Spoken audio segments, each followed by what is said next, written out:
This is my country, sold out to China. How? How? Because we have allowed it. Our leaders have allowed it. Why?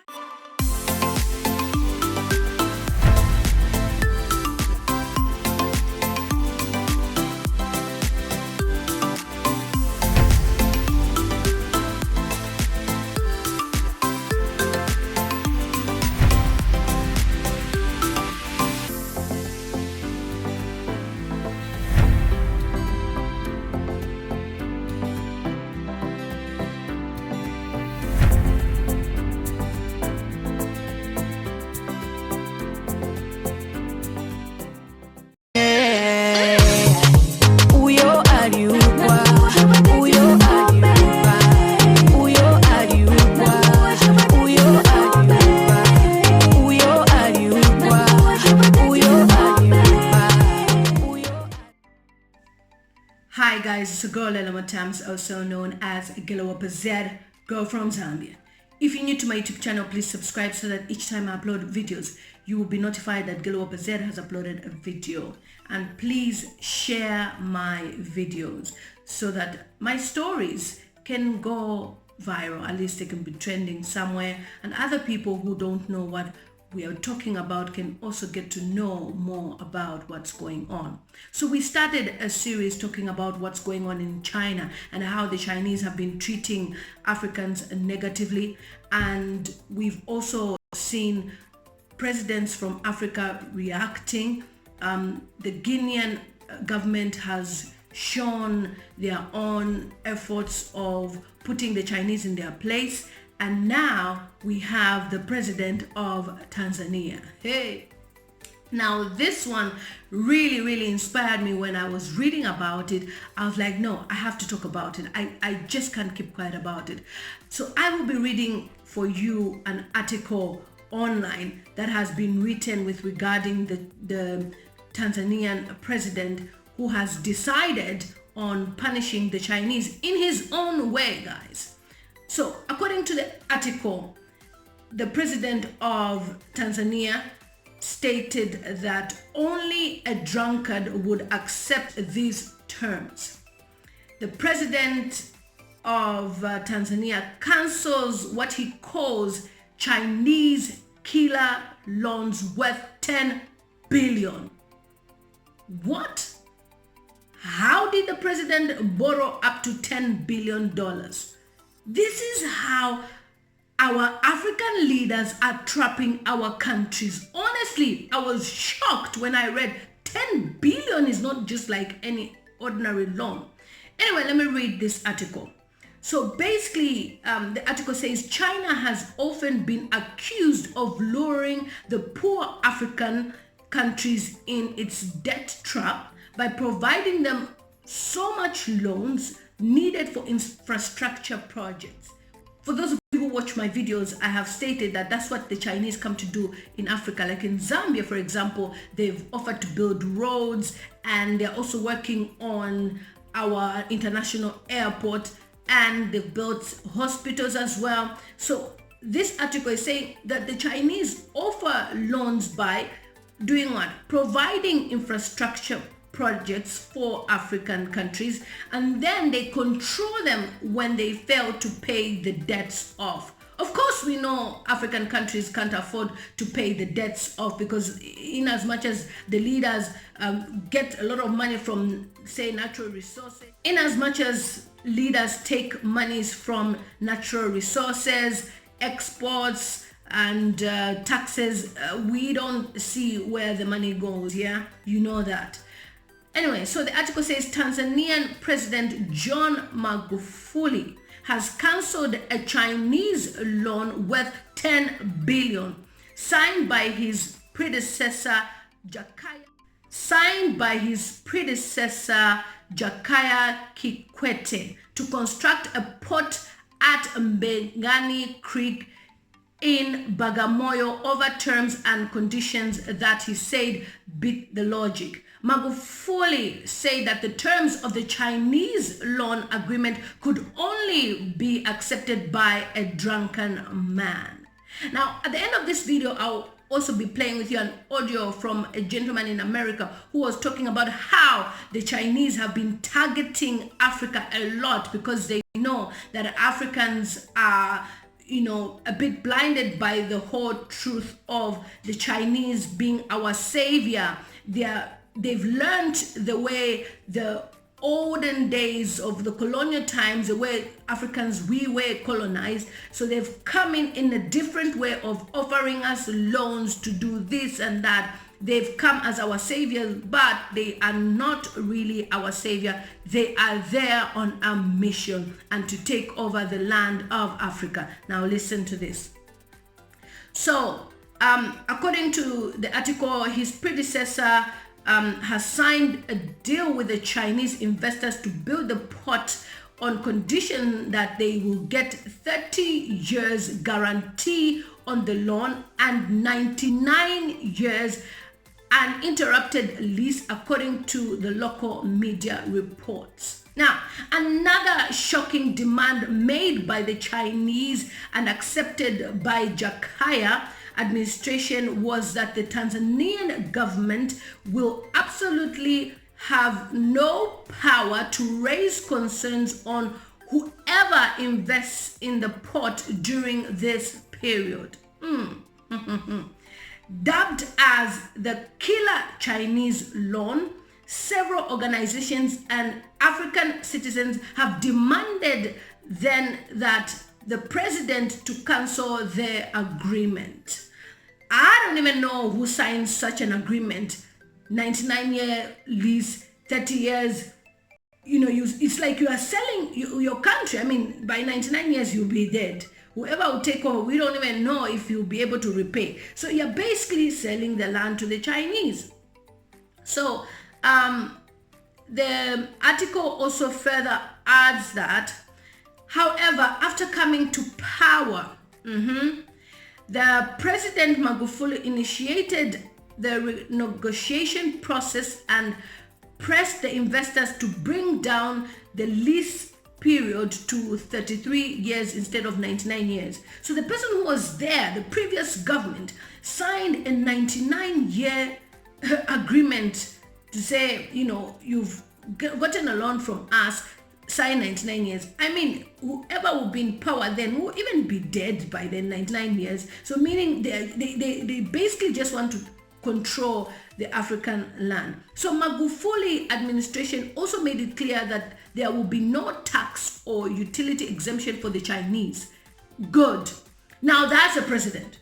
He's stated clearly that the Chinese investors have to pay tax. There's nothing like exemption because they are here to help us. No, they have to pay.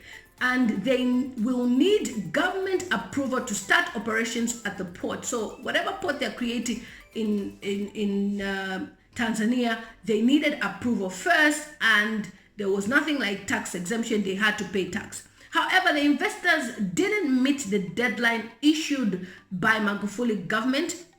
Hence, the agreement got cancelled. China's debts, honestly, it's a trap on the African countries. I don't even know how our leaders blindly sign these type of agreements. According to the article again, China has often been accused of luring African countries, poor countries. We've seen that, we've stated that, but it's like the article just defines what we have been talking about. What I have complained about, Bank of China in Zambia, for example. Why should we have Bank of China in Zambia as if we can open Zanaco Bank or Bank of Zambia in China? It's very, very much impossible to do that. So, and then the article adds that recently the Kenyan government had also raised the issue that China was planning to take over one of the country's key seaports after the African country failed to clear its debts. It's so heartbreaking when you read such. I'm like, why would a leader be signing 99 years? Did he ask for the people of Tanzania if it was possible for this? Like, did he really even ask for the people's opinion, the ones that put him in power? Of course not. So 99-year agreements are probably across Africa. That's what the Chinese have been doing.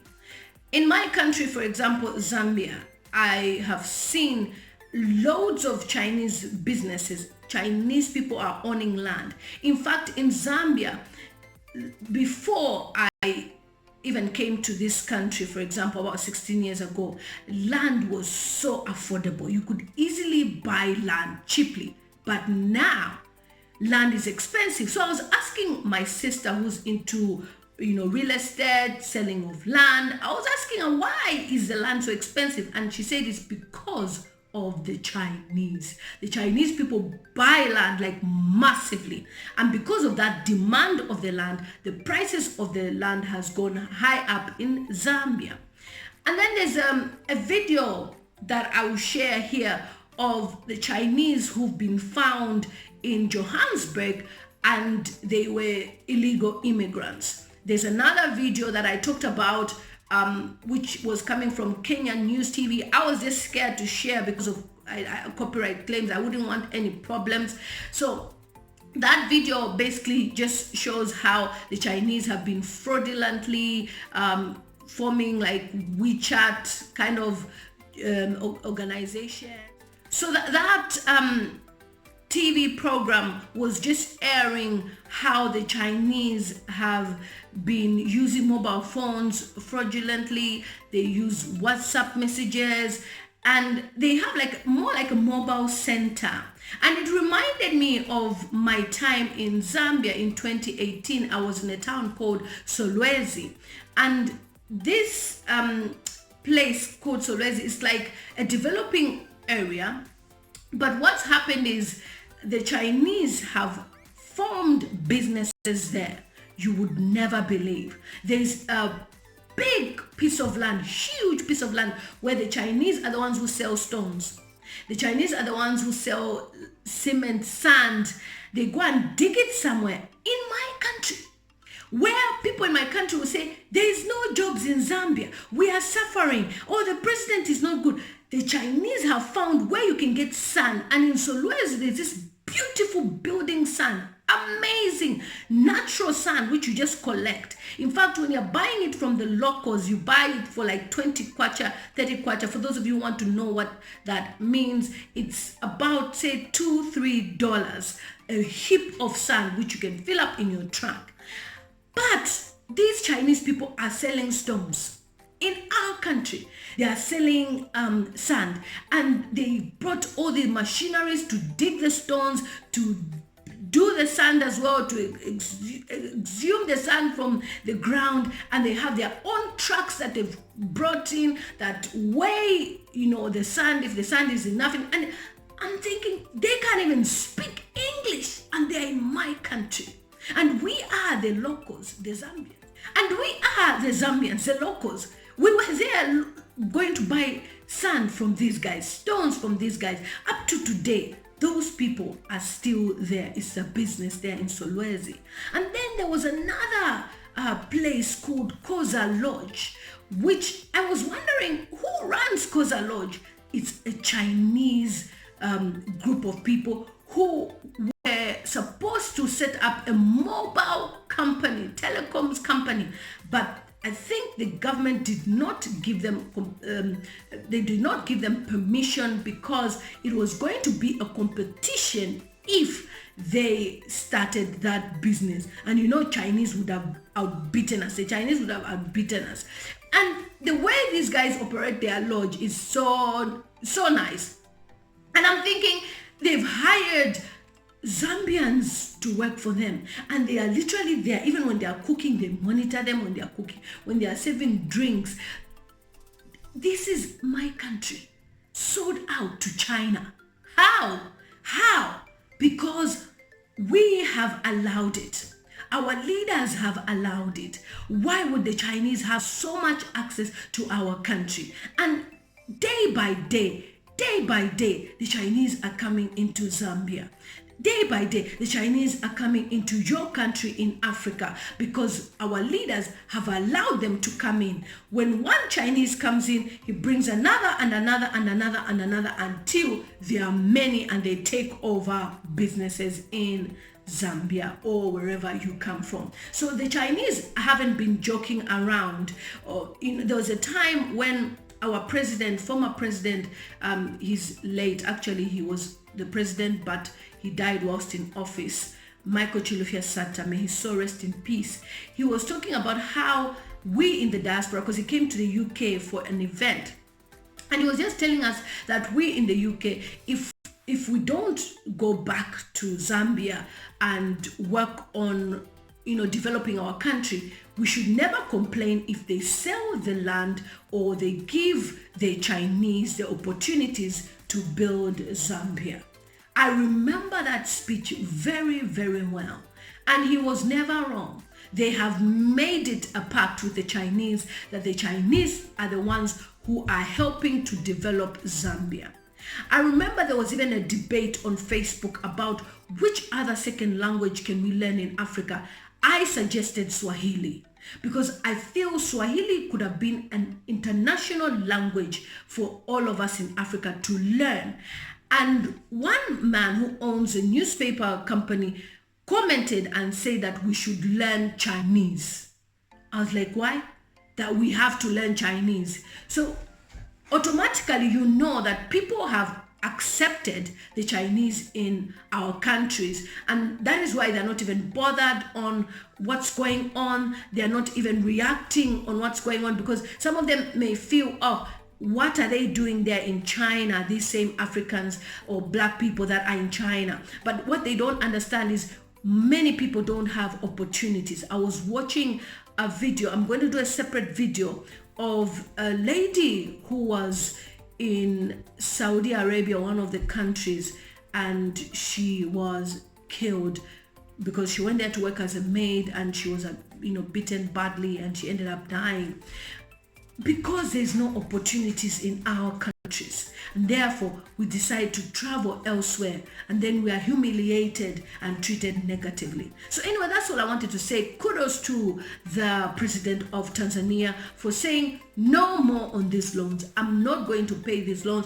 In fact, we have cancelled the debt. We have written it off. We don't care. You did not accept the terms and the conditions. You have failed to meet up what we agreed. So therefore, this loan is thereby cancelled. So from the 99 years, which was agreed with the previous president, he brought it down to 33. Now he's saying, no more. I don't owe you any money. Now that's a president who knows what he wants in his life, and he's not scared about any Chinese loans that he needs in the near future. No, but rather he is worried about securing a proper government, a proper future for the Tanzanians. It's a girl, lilymutamztv, also known as Geluwapazed. See you in my next video. Talking about this. What's that? What about the Asians taking over Africa? Oh yes. Oh my goodness. I made the comment when Yeah, I you was talked in about London. it. Yeah. Yeah. Ethiopia, right? The only African nation to never be colonized up until now. Ethiopia is one of the largest recipients of Chinese aid in the world. Ethiopia also has a female president now. Shout out to the queen. But guess what? Ethiopia better do something fast, because they are becoming over dependent on Chinese support. And why is the Chinese taking over Africa? Because they studied what the white man did and they said we're going to do it better than the white man. They are coming into Africa for 4 reasons. Reason number 1, the Chinaman is coming into Africa. China is overpopulated. I was just there a year ago in January of 18. There's too many of them. They got over 2 billion people in one country. America is only, 500 million? They got 2 billion. China is looking for unexploited lands where they can send their excess poor people. Africa is perfect. That's number 1. We got to reduce the population of China, so we're going to send all of our unwanteds to Africa. Same thing Britain did when they founded the 13 colonies. Second reason China taking over Africa, look at all the poor Africans. Can you imagine a better place to go and open up your factories and businesses where you can pay people even less than what you pay them in China? There's no minimum wage in many African countries for foreign businesses. You can exploit African labor better than you can exploit Taiwanese and Vietnamese labor. So the second reason they're in Africa, because guess what? I keep more of the profit. Third reason they in Africa is to take over the resources, just like the white man. That's why they're giving out all these loans. These are not grants. Let me be clear. The money that China is giving Africa are not grants. They are loans. You might say, why is China giving Kenya more money than they know Kenya can pay back? You follow me? Why are they giving a poor country like Ethiopia more money? Because they don't want you to pay it back. Right. Because when you look at the contract, guess what it says? If you default on this loan, we keep all your tea fields are mine. All your copper mines are mine. All your oil reserves are mine. And guess what? You already have an African nation that has defaulted on the loan. I think it was Kenya. But don't quote me. As a result of the default, China now owns all of a particular resource in that country. And the fourth reason that they are in Africa is to make the Africans dependent on them culturally, intellectually, educationally, and otherwise, because China plans to colonize Africa the same way the white man did. And I'm hurting by saying this, y'all.